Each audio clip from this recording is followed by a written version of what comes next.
Okay, so New York, here we come. Welcome to my YouTube channel. So this video is basically giving a summary of my trip to the New York City for the AFS Youth Assembly.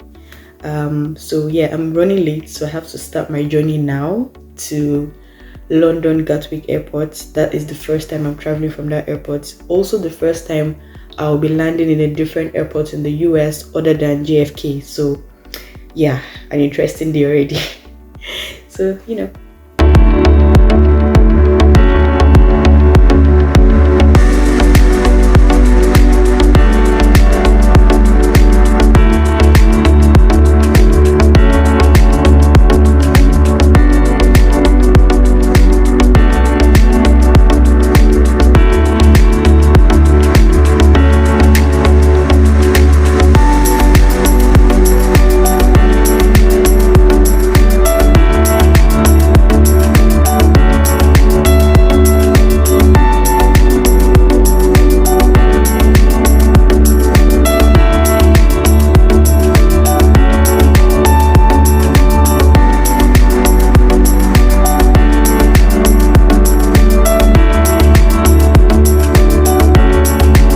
this episode is basically running you through the AFS Youth Assembly that I attended in New York, USA, and also scholarship tips and application tips as well.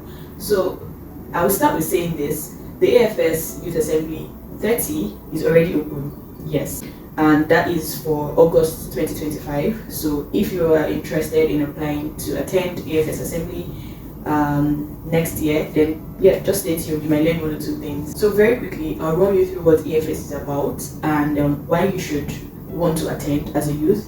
When I'm saying youth, I'm talking about the official UN acceptable age of 18 to 35.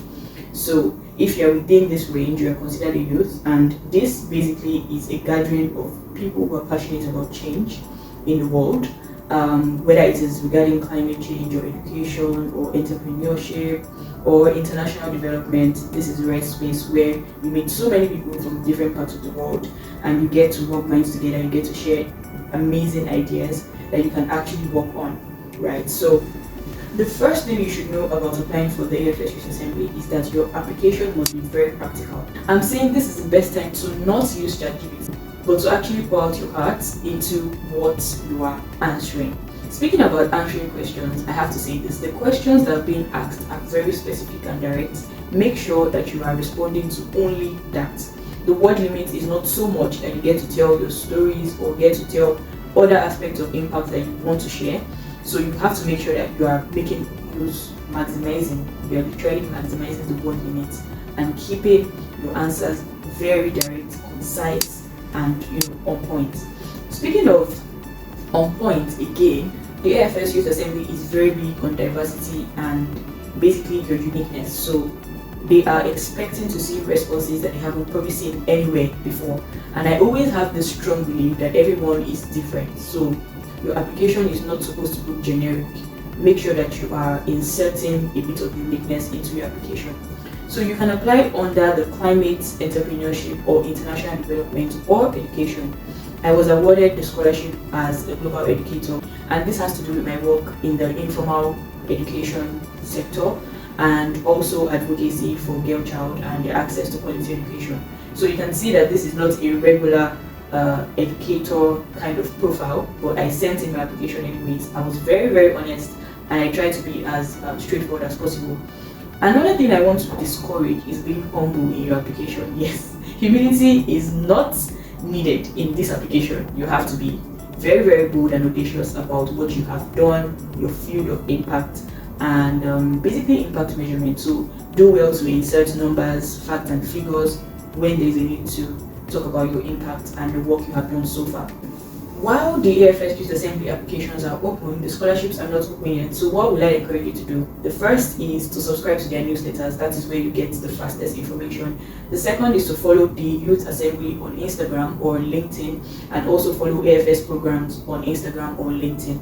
That way you can apply immediately you see the applications open. By the way, the AFS intercultural programs is well known globally. It is a very competitive space, so applying on time is going to give you very good edge, very good edge. So once you see that the application window is open, make sure that you're already having a detailed bio in hand, so you already have a draft for that. Then make sure that you also have like a document where you have outlined your impact measurements, directly in line with the space. So whether it is international development, you have a profile for international development, or climate entrepreneurship, you have a profile for that, or for global educators, you have a profile for that. So make sure that you have all those compiled, if possible. I don't think I was asked about pictures and videos, but if possible, if that would, freshen your memory on what to write, then you might want to also archive pictures and videos in the document, so that would give you an idea of what to speak about and the areas to highlight in your application. So this is a very competitive space. Again, I am saying this again and again, it's a very competitive space. Out of 2,100 applications, only 50 global educators were selected, and yes, I was one of them. So that's why I'm having this video and trying to make sure that I get as many people to apply for this and get in. It is not so difficult at all. It is just about you being authentic in your storytelling and you being as vibrant as possible. So I have to also mention that under the Youth Assembly, there are also many other scholarships and awards that will be given. So you can take the extra mile to apply for those as well. Don't just stop at applying for the scholarship to attend the conference. You can apply for the Outstanding Delegate Award. You can apply to be recognized for an incredible work that you're doing on innovation that you have been working on, and you feel like you can get an award for it. So awards go from $2,500 to $10,000. So it really depends on how authentic your story is and the impact measurement as well. So that was my experience being in NYC. I'm just going to show clips and videos on how this journey has been. New York City is actually a very interesting place to be. I'm not even joking. I have felt, apart from the jet lag, which is really annoying, I have felt this energy of New Yorkers. You can just tell that there's this energy to get the work done. That's the mindset everyone here has, and it's so evident in everything they do. Thanks to the scholarship, I'm also lodged at Marriott's downtown, a really lovely hotel, and this place also has access to so many tourist attractions. As part of the scholarship package, we were taken on the Manhattan boat cruise, which was so fun. I had this picture that I took with the Statue of Liberty right behind me, which was so cool. So the New York City is a really interesting place. Even if I didn't get so much time to explore because I was focused on what I came here for. Very important. So I think I'll be back to New York definitely to do more exploring. But for now, I'll just show you the clips and videos of my trip. So bye for now.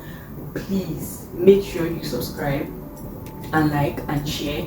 Anything you want to do with this video that will support me, please do. I would really appreciate it, and thank you as you do so.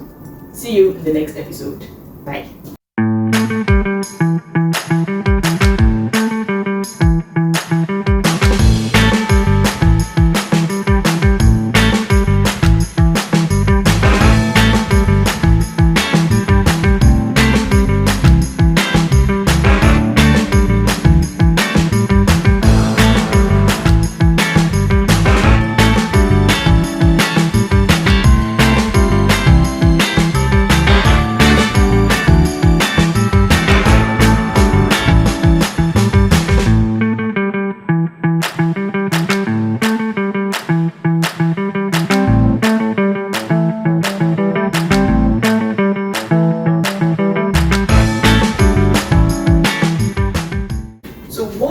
YouTube channel about?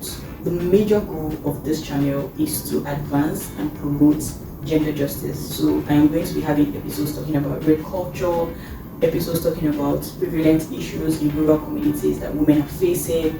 Going to be quite a number of interviews, and this is a merge with the Women in Law podcast, because now Google Podcast has moved all our episodes to YouTube. So if you want to listen to the previous episodes of Women in Law podcast, you just need to click on the button, and then you see all our past episodes and podcasts. So many experts have come on our podcast to share their experiences and stories, and I really think that you need to go back to them to listen to it. But there'll be more episodes, and I can't wait to take you on this journey. Thank you so much for doing this with me. Thank you for coming on this journey with me. Welcome on board, and it's going to be an amazing time. See you next time.